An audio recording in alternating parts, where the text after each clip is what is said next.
우리 하나님 말씀 보시겠습니다. 하나님 말씀은 요엘서 2장입니다. 오늘은 두 군데 보도록 하겠습니다. 요엘서 2장과 사도행전 2장 우리 두 군데를 같이 보려고 합니다. 우리 같이 말씀을 보겠습니다.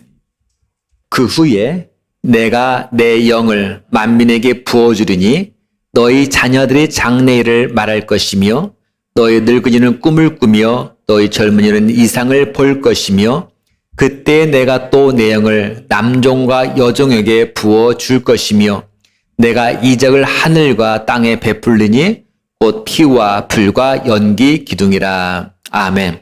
이번 사도행전 2장 우리 16절에서 19절입니다. 사도행전 2장 우리 16절에서 19절입니다.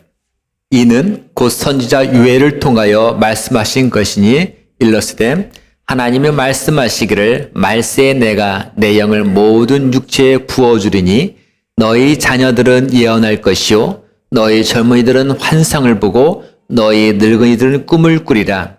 그때 내가 내 영을 내 남종과 여종들에게 부어주리니 그들이 예언할 것이요 또 내가 기사를 아래로 땅에서는 징조를 베풀리니 곧 피와 불과 연기로다. 아멘. 우리 다이가 컸다고 소리도 내고 예쁘게 머리 핀도 꽂고 자신의 의사표현을 하네요. 자, 이제 코비드가 이제 막 심각하게 부각될 즈음 아마 우리 캐나다 같은 경우는 아마 3월 달, 그죠? 저희도 3월 15일부터 예배를 안 시작했으니까. 그때 쯤에 잠깐 돌이켜보면은 모든 학교들이 다 이제 클로즈를 시키고 정말 교회는 이제 온라인 예배로 대치되고 또 생필품하고 관련된 그 업종을 제한 모든 그 상점들이 다 문을 닫기 시작했습니다. 자, 그러다 많은 사람들이 이제 휴지를 사러 몰려들기 시작했고 또 밀가루를 또 사기 시작했고 또 개인 그 필수품, 위생품들을 필요 이상으로 사들이기 시작했습니다. 일종의 사재기 열풍이 전혀 몰아친 거죠. 자, 물건을 사기 위해서 이제는 코스코를 가봅니다. 또 일본 우리 주변에 있는 마트를 가봅니다. 그러면 보여지는 것은 텅 빈 진열대만 보여 있어서 사고 싶어서 살 수 없는 일들이 있었고 그래서 정작 필요한 사람들은 못 사니까 발을 동동거려야 됐고 행여 미래 사도지 못한 사람들은 이러다 정말 나중에 무슨 일이 생기면 어떡하나 하는 불안과 염려한 마음 때문에 우리가 안절부절 못했던 그 우리 과거 멀지 않은 과거가 생각이 납니다. 이제 그때 제가 우리 양지사님하고 여기서 잠깐 방문했을 때 양지사님이 하셨던 말씀이 생각이 하나 났어요. 그래서 제가 미리 말씀 안 드리고 그냥 이미지로 말씀드려요. 보통 사재기 열풍을 이렇게 하잖아요. 또 물건을 사고 우리가 그래도 하는데 그러다 보니까 정말 필요한 사람을 못 사는 경우에 사람들이 발을 동동거려 가슴을 칩니다. 그래도 그 얘기는 뭐냐면 물건만 들어오면 언제든지 살 수 있다는 얘기잖아요. 물건만 들어오면. 자, 그런데 7년 대화환란이 우리가 찾아오면 7년 대화환란. 우리가 여러분들 일반적으로 우리가 알고 있는 내용들이에요. 우리가 이마에 뭐를 받는다 그래요? 짐승의 표. 그죠? 666이라는 바코드를 받아야 된다. 그러니까 아마 그 얘기를 아실 거예요. 자, 근데 그래서 그걸 코드를 받은 사람만 나가서 이제 물건을 살 수 있는 거예요. 그때는 아무나 우리가 돈 가져가는 게 아니라 코드 있는 사람만. 그래서 그렇지 않으면은 그때는 찾아오는 거는 온갖 핍박, 고문만 찾아옵니다. 죽고 싶어도 내 마음대로 죽을 수 없는 시대가 도래합니다. 자, 만약 그런 상황에 내가 봉착한다면 과연 나는 그 짐승의 표라고 말하는 660이라는 그 바코드를 나는 안 받고서 난 끝까지 버틸 수 있을 것인가? 지금은 내가 그럴 거라고 말할지 모르지만 막상 그런 상황이 된다면 어쩌면 나는 버틴다고 자신에게 말할 수 없을 것 같은데 그래서 그 얘기를 오지사님에게 말씀드렸더니 오지사님이 이런 말씀을 하셨대요. 나는 죽으면 죽었지. 그걸 받지 않을 거야. 자, 그거를 받고서 길면은 7년 아니면 몇 시간 내가 물건을 사니까 연장을 할 수 있고 고통을 없이는 보낼 수 있을지 모르지만 그것이 끝나고 이후에 벌어진 세계 즉 주님께 심판하시고 그때는 영원한 천국이냐 영원한 지옥이냐 갈림께 놓이긴 그때에 그 잠시 그 시간을 안위를 위해서 나는 영원한 걸 놓칠 수 없다. 자, 그렇게 말씀하셨던 얘기를 들으면서 양 지사님이 와, 우리 남편 짱이에요. 우리 남편 신앙 고백이 이렇게 멋있어요. 라고 하신 얘기가 생각이 났습니다. 저도 그 말씀을 다시 한번 생각해 봤습니다. 그리고 한번 제 자신에게 던져봅니다. 물론 지금은 이렇게 말합니다. 나도 결코 받지 않을 거야. 그러나 막상 그 상황이 된다고 할 때 과연 정말로 나는 받지 않고 그걸 받아들일 수 있을 것인가? 저는 어느 누구도 장담은 못할 수도 있겠다는 생각들을 또 한번 가져봤습니다. 자, 각종 마트에 물건이 텅텅 비어가는 그 모습을 바라보면서 또 이곳저곳에서 코로나에 걸려서 몇 명이 사망했다? 그런 통계들이 계속 나오면서 또한 완치되었다가 퇴원을 했는데 퇴원하자마자 곧바로 그것이 다시 재발되었다.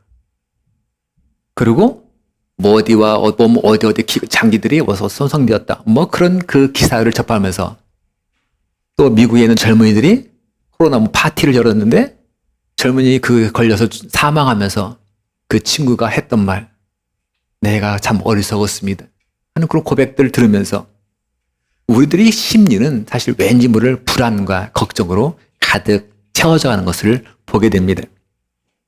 자, 이 순간에 저희 뇌리에 스쳐가는 어떤 숫자들이 있었습니다.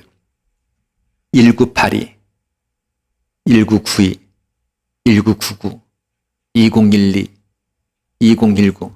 다 연도입니다. 이 연도가 갖는 공통점이 뭡니까? 만약에 여러분 익숙한 단어, 연도가 있죠. 그때 당시 사회적으로 많이 이슈를 일으켰던 단어들.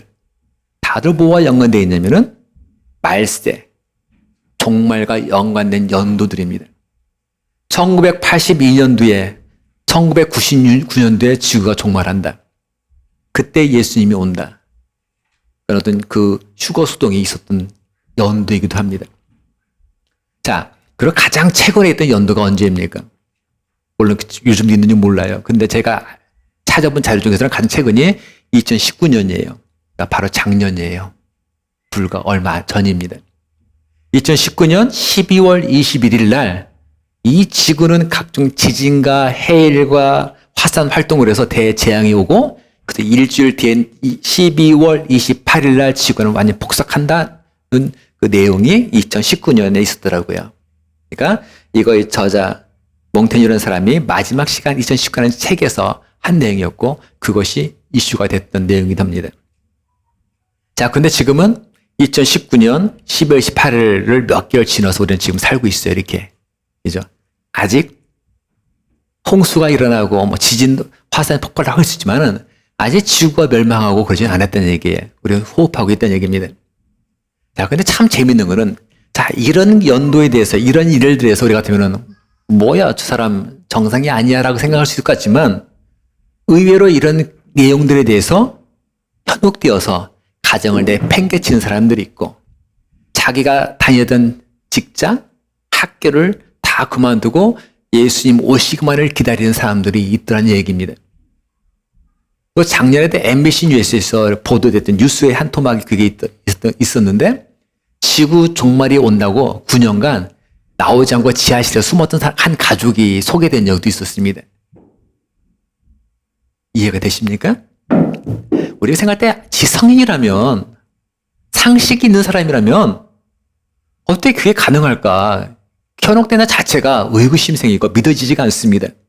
근데 사실은 그게 현실이라는 얘기입니다. 그러면 거기에 빠진 사람이 누구냐? 어떤 사람이 그러니 빠질까 봤더니 의대에서 공부하는 의대생에 빠져서 그렇게 생각하고 있기도 합니다. 또 평범해 보이는 샐러리맨들, 직장인들이 현혹되어서 그런 생각을 합니다. 과학자 가운데서 빠지기도 하고 대학 교수도 가운데 빠집니다. 뿐만 아니라 목회자 가운데서도 여기에 빠져서 거기 그 대열에 합류한 사람들이 있더라는 얘기입니다. 왜 이런 일들이 일어날까요, 여러분? 자, 그럼 도대체 말세는 언제를 말합니까? 말세. 말세가 언제예요? 자, 고린도전서와 베드로전서를 한번 같이 보려고 합니다. 고린도전서 10장 11절 말씀입니다. 10장 11절 말씀을 같이 한번 읽어봅니다. 그들에게 일어난 이런 일은 본보기가 되고 또한 말세를 만난 우리를 깨우치기 위하여 기록되었느니라. 여기 보니까 말세를 만난 우리를 깨우치기 위해서, 말세를 만난 우리래요. 이때 우리가 누굴까요? 그렇죠? 당연히 고린도 교회 사람들이란 말이에요. 그러니까 말세를 만난 고린도 교회 사람들. 그러니까 고린도 교회 사람들을 그렇게 해서 보면 말세를 만났다는 얘기예요. 근데 그들이 지금 살고 있는 시대는 어느 시대냐면은 말세예요. 말세. 키지다이야. 말세예요. 말세. 말세에 그들이 이미 살고 있었다는 얘기예요. 그들이 살고 있는 시대. 그때가 언제예요? 2000년 전에. 자, 베드로전서 1장 20절입니다. 베드로전서 1장 20절.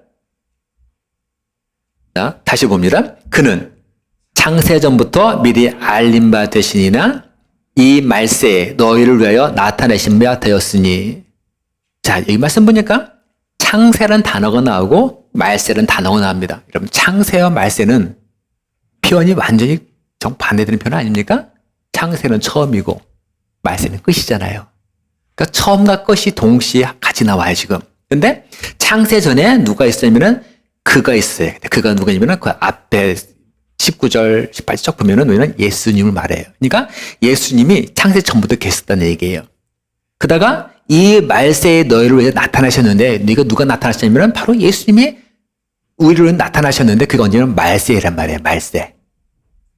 그러니까 창세 전에는 예수님이 계셨어요. 근데 그때는 말세가 아니었어요. 그죠?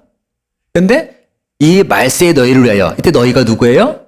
베드로전서, 그죠? 베드로 그 당시란 말이에요. 그러니까 너희를 위해서. 그러니까 그러면서 그때가 말세래요. 그러니까 베드로가 있던 그 당시에, 예수님이 계셨던 그 당시, 예수님 오심을 통해서 뭐가 되냐면은 말세가 됐다는 거예요. 말세. 그때 타이밍이. 자, 그러면서 그러니까 우리가 대충 정리가 되잖아요. 아니, 말세가 그러면 언제냐? 언제부터 말세냐? 개념이. 자, 하나 더 봅니다. 베드로전서 1장 5절입니다. 1장 5절. 너희는 말세에 나타내기로 예비하신 구원을 얻기 위하여 믿음으로 말미암아 하나님의 능력으로 보호하심을 받았느니라. 여기 보니까 또 너희는 말세에 나타나기로, 말세가 등장하는데, 자, 이 말세는 또 언제를 말씀하냐면은, 자, 예수님이 부활하시고서 이제 다시 승천하셨잖아요. 그리고 나중에 예수님이 그때가 간 대로 다시 오리라고 하셨단 말이에요. 그죠? 오리라. 다시 재림하신단 말이에요. 자, 그때 오실 때가 말세예요. 이때 1장 5절에서는, 여기서 말세는 그 의미예요. 근데 조금 전에 봤던 아까 베드로전서 1장 20절, 이 말세에 너희를 위해 나타나시면 되었다. 너희를 위해서, 창세 얘기하면서 나왔던 그 말세는 예수님이 오셨을 때, 그때를 말세를 말한단 말이에요. 자, 쭉 정리해보면 그예요. 그렇구나. 말세라는 것은 언제부터 시작되냐면은 구약에는 없었어요. 창세기도 없었어요. 근데 언제면 예수님이 오시면서도 말세가 시작된 거예요. 표현이. 그리고 언제가 말세냐면은 그때 있던 그 제자들, 그때 그 살던 사람들, 그때를 그래서 너희들 지금 말세 때라고 얘기를 하셨단 말이에요. 그러면서 궁극적으로 말세는 언제 끝나냐? 예수님이 다시 오실 때, 그때서 말세가 이제 마무리가 되는 거예요. 그러니까 베드로가 살던 그때가 말세였고, 중세기 시대의 그때도 말세였고, 또 우리 민족이 예전에 36년 동안 일제 치하에 있었단 말이에요. 그때도 말세였고, 세계 1차 대전, 세계 2차 대전 말세였고, 지금 저와 여러분이 살고 있는 이 시대에도 뭐예요? 말세라는 얘기예요. 그리고 이 말세가 언제 끝나면은 예수 그리스도가 다시 오심을 때 이 모든 말세가 완전히 정리가 되는 거죠. 처음과 끝이 되는 거죠. 그때 알파 오메가가. 자, 바로 그래서 우리가 지금 살고 있는 거는 바로 예수님 오시면 지금 쭉 우리 말세를 갖고 있는데, 물론 그 말세는 그건 있겠죠.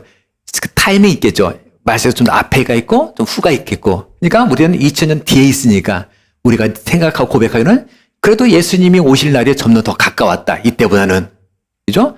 그러나 그 때는 우리가 아직 몰라요. 우리 뒤로도 2000년 뒤에 오실지 아니면 내일 오실지 그건 모르지만 분명한 거는 시간이 계속 흘러가고 있고 이때부터 계속 말세였고 우리는 지금 한 그 타이밍에 우리는 지금 살아가고 있는데 분명한 건 주님이 오실 날이 점점 더 가까워지고 있다. 우리는 그런 믿음의 고백을 분명히 한다는 얘기입니다. 자, 오늘의 본문에 보면 유엘이라는 선지자가 나옵니다. 유엘. 자, 유엘은 아마도 경건한 가정 속에서 신실한 하나님의 선지자였던 것 같습니다. 그 이렇게 보면은. 또 유엘도 여러 선지자처럼 백성들에게 외치지요. 너희들 회개하고 하나님께 돌아와라. 그래서 하나님의 심판을 사함받아라. 그런 이야기를 바로 듣습니다. 자, 그래서 그는 하나님의 이름을 분명히 외칩니다. 2장 11절 보니까 당장 지금 그리고 마음을 다하여 내게로 돌아오라. 바로 유엘은 그렇게 외치고 있어요. 자, 당장 지금입니다. 당장 지금. 내일 나한테 돌아와라 아니고 며칠 있다가 나한테 돌아오라가 아니고 내가 한번 곰곰이 생각해 본 다음에 네 마음의 정의면 그때 돌아오라가 아니라 지금 당장 나한테 돌아오라. 지금 당장을 얘기하고 있습니다. 당장. 바로 유엘은 자신의 이 유엘서에서 네가 당장 회개하고 하나님께 돌아와라. 그럴 때에 어떻게 된다? 성령이 모든 남종과 여종에게 부어질 것이다 라고 유엘은 말씀하고 있습니다. 그리고 유엘이 한 이 예언이 바로 오순절 성령 강림을 통해서 즉 사도행전 2장을 통해서 그것이 실현이 되는 거죠. 그러니까 구약에 예언했던 것이 나중에 신약시대에 와서 성취가 됐다는 얘기입니다. 자, 우리가 아까 성경 말씀일 때 유엘서와 그죠? 사도행 읽을 때 내용이 다 같은 내용이 아니었습니까? 같은 내용을 두 번 읽었단 말이에요. 근데 약간 다른 표현이 있었죠. 한번 그 표현을 잠깐 생각해 보렵니다. 자, 유엘서 2장 28절 보니까 다시 한번 보면은 그 후에 내가 내 영을 만민에게 부어주리니 너희 자녀들이 장래를 말할 것이며 너희 늙은이는 꿈을 꾸고 너희 젊은이는 이상을 볼 것이다. 그래서 그 후에 그럽니다. 그 후에. 그러니까 내 영, 성령을 너희가 부어주는데 언제 부어줄까 하면은 그 후에 보여주겠다. 근데 지금은 아니라는 얘기예요. 지금은. 그 후에 부어준다는 얘기예요. 자, 근데 그래서 언제 부어줬는가 계속 기다렸는데 보니까 사도행전 2장 때 가니까 마가다락방에서 제자들이 120이 모여서 늘 기도하고 있었습니다. 자, 그때 갑자기 하늘에서 성령이 내려오면서 이제 강한 오순절 사건들이 이제 벌어지는 거죠. 자, 그때 계속 이어진 장면이 바로 17절 말씀 이어집니다. 하나님이 말씀하시기를 말세에 내가 내 영을 모든 육체에게 부어주리니 너희 자녀들은 예언할 것이고 너희 젊은이들은 환상을 보고 너희 늙은이들은 꿈을 주리라.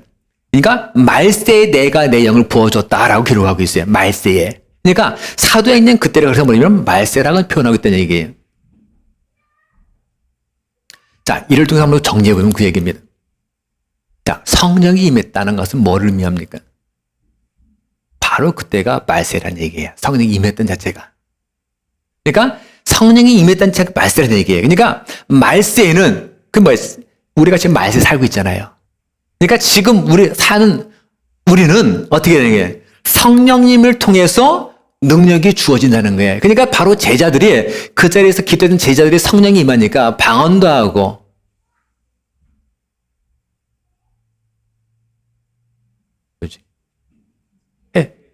예언도 하고 했어요. 그러니까 그렇게 했단 말이에요. 근데 마찬가지로 지금 너희들 사는 시기 언제예요? 말세니까 지금도 너희들이 하면 지금 우리에게 누굴 주시면 성령을 주신다는 거예요. 그래서 성령을 통해서 너희들 뭐 한다는 거예요? 똑같이 예언도 하고 방언도 하고 한다는 얘기예요. 그러니까 지금이 우리에게 살아야 되는데 자, 결국은 뭐냐면은 성령이 임하시던 2000년 전이나 지금까지가 말세인데 성령에 의해서 우리는 능력을 받아야만 우리는 살 수가 있다. 말세에는 바로 그 얘기를 하는 거예요. 그러니까 말세는 너희서 다르게 살 수 있는 방법 딱 한 가지인데 그것은 바로 너희들이 성령을 받아야만 돼. 그 능력자가 되어야만 돼. 바로 그 얘기를 지금 하고 계시는 겁니다. 자, 그러니까 우리가 여기서 여기 지금 말세래. 여기 말세래. 그런 여러 사람들의 말에 우리가 사실 현혹될 필요가 없는 거예요. 그건 다 우리가 뚜렷해가지고 따라갈 이유가 없는 거예요. 요한계시록 보면은 그죠? 악의 세력이 말세가 되면 어떻게 되느냐? 점점 더 강해진다는 우리가 보게 됩니다. 말세가 되면 사람들의 마음이 더 와닿해지는 것을 우리가 보게 됩니다. 말세가 되면은 사람들이 하나님의 것을 자꾸 떠나려고 하는 모습들이 보여집니다. 말세가 되면 하나님을 대적하는 저 그리스도, 가짜 그리스도가 나타난다는 것을 우리가 보게 됩니다. 예전에 그 현대 종교 영유수가 있잖아요. 지금은 그 탁지원 그분이 소장하고 있는데, 그때 그 세미나에서 제가 한번 들었던 내용 중에, 제가 지금부터 꽤 오래된 얘기죠. 그때 한국에 존재하는, 한국이에요, 그냥. 자칭 예수가 그 당시에 60명이다. 자칭 하나님은 12명이다라고 보고를 한 걸 제가 봤습니다. 그죠? 여러분들이 좀 친숙한 분들이 있나요? 근데 미국에도 보면은 자칭 예수가 있어요. 다른 나라에도. 근데 어쨌든 그러니까 내가 예수라고 하는 사람이 60명이다. 우리 이번에 그 코비드 때문에 확 부각됐던 신천지, 이만희. 그죠? 자, 바로 이런 사람들이에요. 근데 이들이 그 누굽니까? 쉽게 말하면 거짓 그리스도라는 얘기예요. 어쩌면 저 그리스도라는 얘기죠. 자, 근데 정말 감사할 건 뭡니까?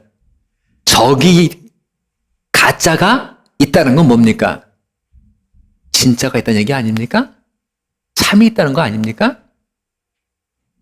그래서 우리가 이런 데 가서 예배 드리는 게 아니라 오늘 이 자리에서 참여해서 함께 하나님을 만나고 찬양한다. 이것이 사실은 매우 복되고 의미 있고 감사할 일이라는 얘기죠. 아멘? 이 사실에 감사한 거예요. 도처에 가짜 그리스도가 나타났다라는 얘기는 뭐냐면 진짜 그리스도가 계시다는 것을 이야기합니다. 가짜 다이아몬드가 있다는 얘기는 진짜 다이아몬드가 있다는 얘기를 의미하지 않습니까? 가짜가 있기 때문에 진짜가 있는 거고 진짜가 있으니까 가짜가 있는 거잖아요. 그러니까 내가 그리스도다. 그는 가짜란 말이에요. 그러니까 당연히 진짜 그리스도가 있는 거고 우리가 그 예수 그리스도를 믿는다는 것이 너무 감사의 고백입니다. 자, 이런 것이 바로 말세에 나타나는 모습 중에 하나입니다. 그래서 우리는 하나님의 능력이 더 강해져야 되고 또 성령 그 기름 부으심이 더 강해지는 이유가 바로 여기에 있습니다. 이것은 바로 참된 교회 회복을 통해서 가능합니다.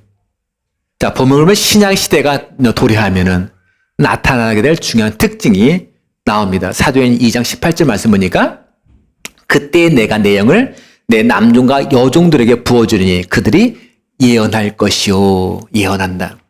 바로 신약 시대가 도달하면은 뭘 하냐? 구약 요엘 때는 예언한 거지 신약 시대 가서 그것이 현실화되는데 직접 우리가 하나님의 음성을 듣는다는 거예요. 다시 말하면 예언을 하게 된다는 얘기예요. 구약 시대는 하나님의 택하신 몇몇 선지자들, 이렇게 요엘 같은 선지자들, 그들 통해서만 예언이 됐잖아요. 근데 신약에서는 예수 그리스도를 믿는 사람들을 통해서는 다 예언이 된다는 건데 방언을 하게 된다는 얘기인데 자, 그렇다면 여러분들은 하나님의 음성을 들으셨습니까? 여러분 정말 예언을 해보셨거나 예언을 좀 하고 계십니까? 지금 여러분들 저도 간혹가다 이런 질문을 받곤 합니다. 물론 가장 질문이 많이 하는 사람은 저희 집에서 저랑 함께 사는 대장이 제일 질문을 많이 해요. 저희 가정에 어떤 또 이제 목회에 어떤 문제를 놓고 기도할 때가 있잖아요. 그래서 우리도 어떻게 할까 이제 중요한 문제를 놓고서 기도합니다. 자, 우리가 캐나다 올 때도 역시 마찬가지였어요. 그때 이제 같이 기도하잖아요. 근데 그때 항상 우리가 저희가 묻는 말이 그거죠. 하나님이 당신한테 뭐라고 말씀하셨어? 하나님이 당신한테 뭐라고 말씀하셨어? 쉽게 말해 뭐예요? 하나님의 음성 당신 직접 들었어? 라고 저는 계속 묻는 거예요. 정말 들었어. 자, 근데 그 말 속에서는 뭐냐면은 제신아, 내가 너에게 말하는데 자, 우리는 그렇게 직접적인 말하는 것, 음성을 직접 듣는 것을 보통 우리가 많이 생각을 합니다. 여러분 그 같은 음성 여러분 들어본 적 있으십니까? 제신아, 내가 지금 너에게 이런 말 할 거야. 하나님 직접적으로 말씀하신 그 음성을 여러분 들어보셨습니까? 사실 저는 들어본 적 없어요. 그렇지만 지금도 확실한 거는 제가 하나님의 음성을 들으면서 생활을 하고 있고 생활을 하려고 한다는 사실입니다. 자, 우리가 잘 알고 있는 구약시대에 보면은 정말 그렇게 말씀하셨던 걸 보곤 합니다. 여호와께서 모세에게 말씀하여 이르시되, 모세에게 말씀하여, 그러니까 모세에게 직접 우리가 말하는 것처럼 말씀하셨다는 얘기예요. 하지만 오늘날 물론 하나님이 이렇게 표현하실 수 있다고 저는 믿습니다. 지금도 역시 그때처럼 모세야 한 것처럼 말할 수 있다고 생각해요. 하지만 또 성경을 보니까 하나님은 어떻게 말씀하셨는가를 봤더니 어떤 때에는 하나님이 찬양을 통해서 말씀하시더라고요. 찬양을 통해서. 어떤 때는 하나님이 이 말씀을 통해서 말씀하시고, 어떤 때는 하나님이 우리 꿈을 통해서 말씀하시고, 어떤 때는 하나님의 환경을 들어서 우리에게 말씀하시더라는 이야기입니다. 근데 아마 여러분도 아마 그런 경험을 해보셨을 분들이 많이 계실 거예요. 그죠? 꿈도 본인이 딱 꾸는 순간 알겠더라고요. 하나님이 주신 건지, 멍멍이가 준 건지는 알겠더라고요. 자, 하나님 자신의 뜻. 하나님 어떤 뜻을 갖고 있습니까? 두 가지 뜻이라고 그랬잖아요. 하나는 뭡니까? 모든 사람을 구원하는 것, 첫 번째 뜻이고, 또 하나 뜻은 뭐예요? 우리 모든 사람들, 저와 여러분 모두를, 하나님의 구속한 모든 사람들을 누구로? 예쁜 신부로 예쁘게 꽃당장 시켜주는 것. 그리고 다시 오실 예수님, 신랑인 예수님을 맞이하도록 준비케 하는 것. 그래서 우리가 그리스도를 닮아가도록 성숙한 크리스찬으로 자라가는 것. 바로 그것을 이루기 위해서 우리 각자가 갖고 있는 성품, 재능, 달란트, 여건, 이 모든 것들을 통해서 어떤 길로 어떻게 가야 될지, 우리가 어떻게 해야 될지 그 뜻과 기준들을 우리에게 밝게 보여주시더라는 이야기입니다. 그러니까 우리 모두가 다 공통된 부를 가면서도 거기는 사람마다 약간 다 각자 하나를 향하신 또 다른 놀라운 뜻이 있다는 얘기예요. 자, 이런 하나님의 음성을 바로 이런 상대방의 유익을 위해서 또 교회의 유익을 위해서 우리 말로 딱 표현하는 것이 뭐냐면 그것이 바로 예언이다라고 하는 거예요. 예언. 그러니까 예언하면은 너 언제 그게 예언이 아니라 바로 성경에서 말한 예언은 바로 이런 의미라는 얘기예요. 너 언제 뭐 했었지? 그 딸랑딸랑 그거는 귀신들 무당들 하는 거고, 우리가 성경에서 말하는 예언이라는 것은 너 몇 년, 몇 월, 며칠, 뭐 할 거야. 그런 게 아니라 네가 저 집을 사야 돼. 너 그래 뭐 해야 돼. 뭐 해야 돼. 그런 걸 의미하는 게 아니라 바로 교회의 유익을 위해서, 우리 믿는 크리스찬들의 유익을 위해서 하나님의 그 두 가지 뜻을 이루어 가기 위한 표현이 바로 예언이라는 거예요. 그래서 그 예언이라는 것이 개인을, 교회를 해한다면 그거는 다 엉터리라는 얘기예요.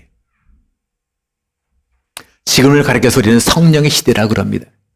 우리는 지금을 가리켜서 예언의 시대라고 말합니다. 모든 크리스찬들은 능력 있는 신앙의 삶을 우리는 살아가야 합니다. 바로 지금 우리가 살아가는 이 시기가 사람들의 마음이 점점 약해지고 하나님을 떠나는 사람이 자꾸 늘어나고 여기저기서 거짓 그리스도가 자꾸 나타나고, 그럴지라도 그럴수록 우리는 더 하나님의 능력이 더 강하게, 또 성령의 임재하심이 더 강해야 되는 이유가 바로 여기에 있습니다. 우리 주변을 한번 돌이켜보기를 원합니다. 정말 주변을 돌이켜보면 의외로 예언자라고 말하는 사람들이 참 많습니다. 예언자다. 나는 그 예언자가 코막스 배를 위해서 예언한다고 합니다. 그 예언자가 한국을 위해서 예언한다고 합니다. 그 예언자가 개개인 우리 자신들을 위해서 예언한다고 합니다. 근데 참 신기한 거는 사람들이 예언자가 그렇게 한다고 하면은 길을 쫑긋 세우고서 가더란 얘기예요. 부흥해야 한다, 사경해야 한다면 그건 별로 관심이 없어요. 근데 예언한다면 그걸 찾아가더란 얘기예요. 근데 사실 이거는 문제가 있는 모습입니다.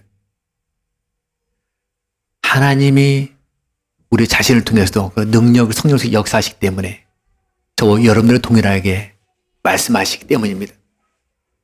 자, 그러다 보니 가장 문제는 뭐냐면 사람들이 물론 진짜 하나님의 예언하는 경우도 있어요. 그죠? 지금 예언의 시대고 성령님 역사하시니까. 근데 간혹 보면은 엉터리 예언도 있다는 얘기예요. 그냥 말로 톡 던져보고 말한 거죠. 근데 만약 그게 구약 시대라면 그 사람은 돌 맞아 죽어요. 구약 시대에는. 근데 신약 시대는 그렇지 않아요. 그래서 진짜 중요한 건 뭐냐면 우리가 구약 시대 살았다면 하나님 돌 맞아 죽으니까 전 엉터리였구나 딱 알 수가 있잖아요. 근데 지금은 다 멀쩡하게 살아있으니까 모른단 말이에요. 그래서 우리에게 저와 여러분이 필요한 게 뭐냐면 참인지 거짓인지를 구분할 줄 아는 능력, 그 지혜를 우리는 갖추었다는 사실입니다. 말씀을 딱 기준으로 해서 이것이 옳은 것인지 아닌 것인지를 구분할 줄 알아야 된다는 거예요. 우리가 남들한테 일일이 물어볼 수 없잖아요. 내가 기준을 갖춰야 되는 게. 분명 지금 예언의 시대가 맞습니다. 그리고 동시에 하나님과 전혀 관계없는 내용을 예언이라는 이름으로 예언하는 경우, 사탄이 주는 예언, 아니면 거짓된 예언들이 지금도 많이 난무하고 있다는 이야기입니다. 우리의 모임을 와야만 되는 구원받을 수 있다는 신천지 같은 예언, 그것은 다 의미가 없는 거예요. 우리의 살아가는 지금 성령이 부어지는 은혜의 시대임을 우리는 분명히 기억해야 합니다. 그렇기 때문에 우리 모두는 다 이제 성령을 힘입어서 바로 능력자가 되어야 합니다. 자, 이를 위해서 다락방에 120명이 모여서 기도했던 것처럼 저희들 또한 열심히 기도에 힘써야 합니다. 새벽에 기도하고 저녁에 기도하고 식사 때 기도하고, 그래서 능력 있는 크리스찬으로의 모습으로 늘 우리는 살아가야 합니다. 요즘 기도하기 참 좋잖아요. 예전보다는 시간이 많이 남잖아요. 물론 바쁩니다. 그렇지만 사실은 우리가 기도를 위해서 낼 수 있는 시간 충분히 되잖아요. 그러니까 더욱더 우리는 기도에 힘써야 합니다. 그러면 동시에 말씀을 우리가 알아가는 더 열심히 주력을 해야 합니다. 예전에 저는 이런 사람을 한번 만난 적이 있었습니다. 하나님이 자신한테 그렇게 말씀하셨대요. 너 지금까지 나를 위해서 수고 너무 많이 했으니까 지금부터는 나를 위해서 아무것도 하지 마. 그냥 편히 쉬어. 하나님이 그렇게 말씀하셨다고 저한테 얘기를 하더라고요. 저는 얼마나 그걸 부럽던지요. 하나님도 저한테 그렇게 말씀해 주면 좋았을 것 같은데 하나님은 전 쫄라도 그렇게 말씀해 주시지 않더라고요. 야, 재신아, 너도 그만 쉬어라. 저는 그 순간에 저도 씻고 싶은데 얘기해 주지 않더라고요. 근데 여러분, 정말 하나님이 그렇게 말씀하실까? 하나님도 예수님도 태초부터 지금까지 쉬지 않고 일하시는 분이십니다. 뭘 위해서? 그 목적을 향해서. 그래서 우리는 항상 참인지 거짓인지를 분별할 줄 알아야 합니다. 우리 교회 가족 식구들 보면은 다들 바쁘셔요. 그럼 제가 보아도 다들 너무너무 바쁘셔요.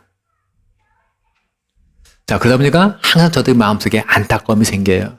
조금 더 여유롭게 생기면 좋을 텐데 그러지 못한 것이 안타깝습니다. 그래서 저희 교회에서 정말 하기 힘든 것이 하나가 뭐냐면 성경 공부더라고요. 해보니까. 한두 사람만 해서 해보겠는데 한두 사람이 그렇게 모으기 어렵다는 걸 제가 시간이 지나서 10년 내놓고 늘 고백하는 게 그거예요. 정말 모으기 어렵더라고요. 어제는 공부를 합니다. 근데 아무런 이게 반응이 없어요. 물론 현실을 제가 아니까 그냥 안타까워서 가슴을 치죠. 그러나 우리는 말씀만 아는 일에는 정말 주력을 해야 합니다. 아니, 적어도 우리가 이 공동체가 생활한다면 저하고는 1년에 몇 번은 만나봐야 되잖아요. 그게 정상적인 모습이잖아요. 근데 우리는 그게 안 되니까 너무 그저는 답답하고 힘이 들어요. 우리는 말씀을 알아가는데 주력해야 합니다. 그래서 말씀을 우리가 제대로 알면 말세라라고 외치는 여기저기 사람들의 소식에 우리가 호들갑을 떨지가 않습니다. 누군가 예언을 한다고 해서 그 예언에 우리가 쏠깃해서 쏠린 현상도 나타나지 않습니다. 오히려 말씀을 제대로 알면 오직 지금 하는 이 신앙생활이 우리에게는 신바람 나는 생활이 될 것이고 서로 우리가 간접 만나서 교제하고 사랑을 나누는 이 모습 자체가 우리에게는 행복이 되어지고 또 형제 자매끼리 함께 모여 찬양하고 기도하는 모습 그냥 그 자체가 신나고 좋을 뿐입니다. 바로 이런 모습이 건강한 교회이고 이것이 건강한 크리스찬의 모습이 여러분 아니겠습니까? 참된 예언, 바로 상대방의 유익을 위해서 또 교회의 유익을 위해서 우리에게 주어진 하나님의 음성, 이것이 바로 참된 예언입니다. 저는 분명히 그러기를 원합니다.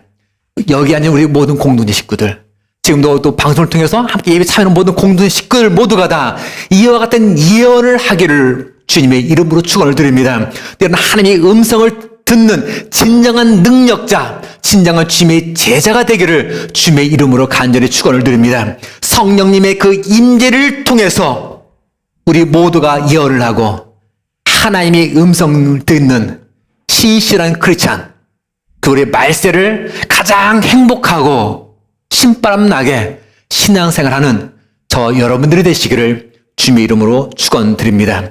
우리 시간에 마지막 날에 우리 같이 찬양하시면서 우리 시간에 같이 한번 하나님께 기도하기를 원합니다. 주님, 자녀들이 예언하고 환상을 보고 꿈을 꾼다고 말씀하겠는데 바로 내 자신이 예언하게 하소서, 내 자신의 환상을 보게 하소서, 내 자신이 꿈을 꾸게 하소서라고 같이 한번 고백하는 시간이 되기를 원합니다. 이 시간 우리 같이 일어나셔서 이 찬양 우리 같이 부르신 후에 같이 기도하시고 기도하고 마치도록 하겠습니다.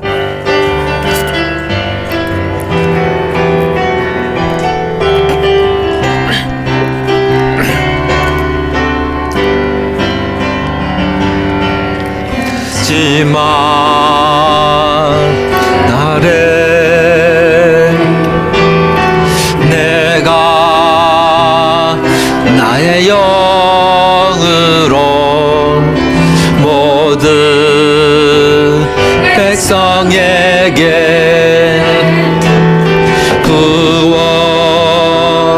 부어주리라. 자녀들은 예언할 것이요 청년들은 환상을 보고 아비들은 꿈을 꾸시라. 중이 자녀들은 예언할 것이요 자녀들은 예언할 것이요 청년들은 환상을 보고 아비들은 꿈을 꾸리라. 주의 영이 나며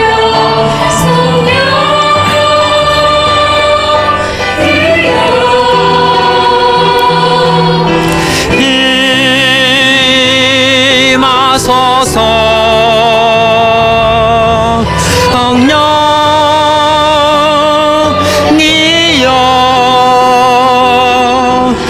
우리에게 임하소서.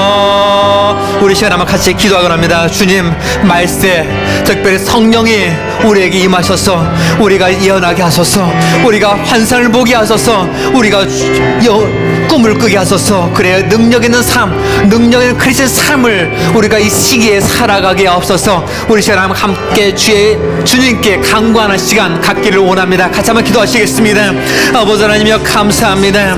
특별히 아버지 유엘서를 통해서 말씀하신 그 예언, 아버지 주님의 오심을 통해서 특별히 우리 살아가는 이 시간, 이 말세 이 시간대에 아버지 우리에게 성령의 임하를 통해서 우리 또한 예언하게 하시고 우리를 환상을 보게 하시고 우리도 꿈을 꾸게 하여 주시옵소서. 그래야 성령의 주신 능력 없으면 살아갔었던 이 사실들 우리가 이 땅에 살아가면서 마음껏 능력자로서 주의 자녀로서의 삶을 아버지 가장 행복한 모습으로 살아가기를 원합니다. 우리 예언하는 모습을 통해서 서로를 유익하게 하시고 교회를 유익하게 하시며 서로를 행복하는 아름다운 사역을 하는 모습을 되시되 아버지여 거짓이 판을 치고 거짓이 확 트는 일들이 없도록 주님이여 함께 하시되 옳고 그름을 우리가 분별할 줄 아는 놀라운 은혜가 우리 모두에게 임하기를 원합니다. 아버지 하나님이여 진정 성령 이 시간에 우리 모두에게 임하소서. 주의 강력한 성령이 시간을 모두에게 임자여 주시옵소서. 주님 감사합니다. 아버지를 어떻게 내시면 찬양합니다.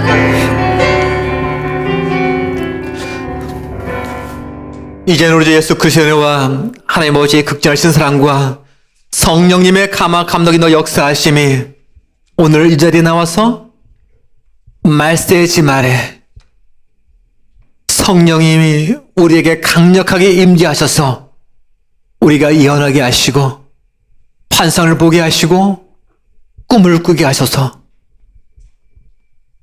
교회를 유익하게 하며 서로를 유익하게 하고 하나님의 뜻을 이 땅에 이뤄나가는 신실한 주의 자녀로서 살겠다고 고백하는 주의 종들 위해, 우리 공동체 위에, 우리 가정 위에 지금부터 오도록 함께 하시기를 간절히 축원하옵나이다. 아멘.